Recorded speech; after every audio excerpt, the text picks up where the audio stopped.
Connecticut's #1 local news. This is Channel 3 Eyewitness News. Good morning, everyone. Happy Tuesday. I'm Wendell Evers. Thanks for being here on this May 24th.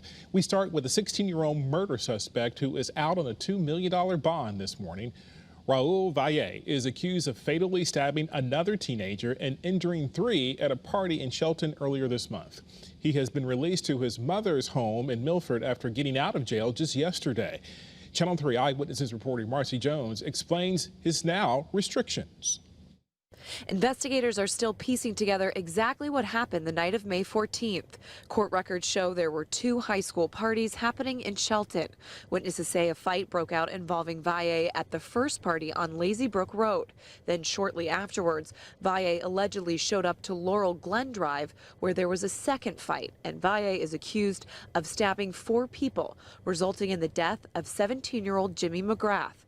We spoke with a legal expert about the teen's release. They can put up the entire $2 million themselves. Most people don't have the capital to do that. You can then post a real estate bond if you have $2 million in real estate. A lot of people don't have that either. So then lastly, people will use a bondsman. Marcy Jones, Channel 3 Eyewitness News. Valle is now at home with 24-hour GPS monitoring. New overnight, police in New Haven say they're investigating a shooting on Shelton Avenue. It happened last night, and officers were still on the scene as late as 11. Shelton intersects with Dixwell Avenue in the city. Police have not released any details about who the victim is or if they have a suspect in custody. 2 men have been arrested after police say a fight on a bus resulted in one of them being stabbed. Montville police say Jermel Jacqueline and William Wydra were on a seat bus just outside Mohegan Sun when they got into a fight. It spilled onto the street. Police say one of the men was stabbed and brought to the hospital.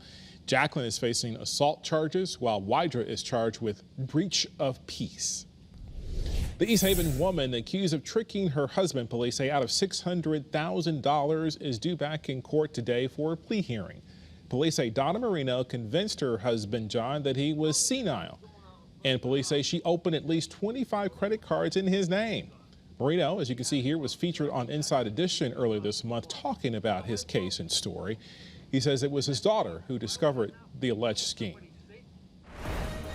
7:02. Hi, everybody. Good morning. Our Doppler scans stay dry after some overnight showers move through, so the roads might be a little damp out there this morning. Just exercise caution, but we're good to go for the remainder of the day today. No more rain. We are expecting good visibility out there this morning, and we have it. 10 miles at all of our reporting stations, which is just great news.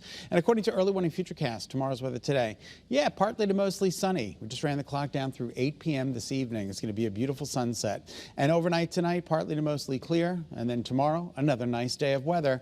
As we run down the clock, you're going to notice again partly to mostly sunny skies. Thursday features a little bit more in the way of cloud coverage, but nonetheless it's still a dry day. And then we get into Friday and the weekend, and it does become a bit unsettled depending on what model you believe. A little bit of a breeze in New Haven, bouncing that camera around at 59 degrees. That's a good number. 51 is the typical overnight low. We've got 55 for you at Bradley. There's Windsor Locks getting ready for another busy day as we see the planes taking off or landing. Torrington, good morning to you. Things are looking good there. You can see Old Glory right on the top of that tower in the middle of your screen, waving around a little bit in a breeze this morning. We have mostly overcast conditions in Waterbury and mostly overcast conditions in Old Saybrook, but the clouds are going to be making a departure, and we are expecting partly to mostly sunny skies. Remember, 51 is the number you should be seeing in the temperature column. We're at 52 in Litchfield, 55 in Plainfield, 56 in West Haven, and 54 in Bristol. More numbers for you. 59 in New Haven. That's a great number. The warmest on this particular map. 52 is the coolest you can find in Salisbury. But all in all, the numbers are good this morning, and the dew points have been coming down. Northwest Connecticut, those dew points are in the upper 30s, so the air is drying out. All right, as we take a look compared to yesterday, we're down anywhere from 4 to 8 degrees. Cooler than 24 hours ago, and we'll be cooler during the day today as opposed to yesterday. Our winds are out of the northeast, I should say, and we're expecting an onshore flow today, and that'll create a little bit cooler temperatures for the immediate shoreline as we march on through the day today.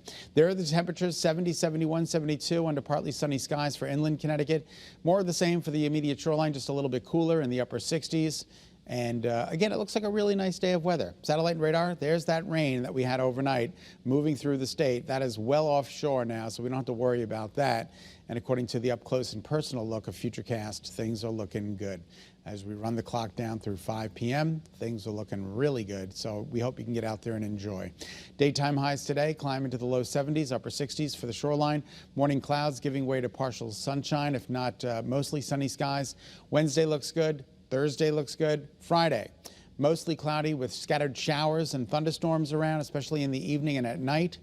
Then Saturday, Sunday, and Monday, stay tuned. It all depends on what model run you believe, whether we're going to have a dry weekend or a wet weekend. And even if we have a wet weekend, it's not going to be a washout, but there will be some scattered showers and thunderstorms around from time to time. But again, we'll keep you posted. One thing we do know, it's going to get a little warm around here. Sunday and Monday, 83 and 85 degrees. 7:06 is now the time. Wendell, we'll send it back to you. Scott, thank you. A 32-year-old man is not allowed to have animals anymore after he's been charged with animal cruelty in Higganum. Take a look at these disturbing pictures of German Shepherds and their puppies that police say Dean Moore left alone for 6 weeks while he was on vacation. Though a woman was hired to come check on the dogs, some of the puppies did not survive. Police say the dogs that were still alive were extremely stressed. To Falls Village now, state troopers helped rescue some cats there. 2 adult cats and 3 kittens were found in a cardboard box at a local high school. Falls Village Animal Control took custody of the cats and started an investigation. The person believed to be responsible for abandoning the cats has been charged with 5 counts of animal cruelty or cruelty to animals. The cats are being cared for and held as evidence. Today marks 3 years since Jennifer Dulos, a mother of 5 from New Canaan, disappeared, sparking a search that captured the nation's attention. The 50-year-old mother has never been found. And the disappearance came as she was embroiled in a bitter divorce and custody battle with husband Photos Dulos. In January 2020, he was charged with murder and kidnapping charges. He took his own life later that month. Photos' girlfriend, Michelle Troconis, and his attorney, Kent Wahine, have both pleaded not guilty to conspiracy charges. This morning, the governor is taking a stand against hate crimes in Connecticut. At 10:30, he'll sign a bill into law to make it easier to investigate them. The bill will establish a hate crimes unit within the state police department. It also requires the compiling and analyzing of reported incidents involving a hate crime. And the bill requires a uniform reporting system for local law enforcement across the state to use to escalate crimes up to the state police unit within 14 days. We thank you so much for tuning into Eyewitness News. Remember, you can get news and weather updates anytime on the Channel 3 app. As we take a live look outside on this Tuesday, have a great day.